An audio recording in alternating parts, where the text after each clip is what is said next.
Nashik Pune semi high speed railway मार्गाच्या बदलाचे पडसाद आता पुणे जिल्ह्यातील शिरूर जुन्नर इथे उमटू लागले असल्याचं समोर आलंय। अजित पवार यांच्या राष्ट्रवादीचे माजी खासदार शिवाजीराव आढळराव पाटील या मुद्द्यावरून चांगले संतापलेत।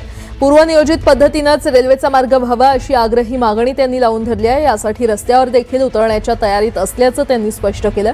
या संदर्भातील बैठकीनंतर बोलताना त्यांनी तीव्र प्रतिक्रिया दिली आहे। विमानतळ गेलं, रेल्वेही गेली, हायवे अपूर्ण आहे, त्यामुळे आम्ही प्रवास काय बैलगाडीतून करायचा का असा प्रश्नच त्यांनी उपस्थित केला। दुसरीकडे दिलीप वळसे पाटील यांनी देखील याबाबत भाष्य केलंय। या प्रकल्पासाठी शेवटपर्यंत लढा द्यायचा आहे असं विधान त्यांनी केलंय।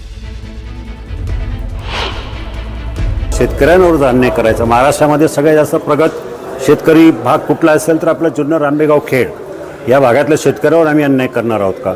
इथं आपलं रेल्वे गेली, विमानतळही गेले, हायवे पूर्ण नाही, मग अशा वेळेला प्रवास आम्ही कशाने करायचा? बैलगाडीनं करायचा का? लोकांना नाशिकला जायचं असेल किंवा पुण्याला जायचं असेल इथून तर मंचर ते पुणे अंतर 3-3.5 तास लागतात। हा कुठला न्याय आहे? सगळ्यात जास्त प्रगत भाग महाराष्ट्रातला जो आहे तो आमचा भाग आहे आणि आमच्या भागात जर सरकार असा अन्याय करत असेल तर आम्हाला तीव्र आंदोलन करण्याशिवाय पर्याय राहणार नाही। आम्ही बघणार नाही आम्ही सत्तेत आहोत की विरोधी पक्षात आहोत।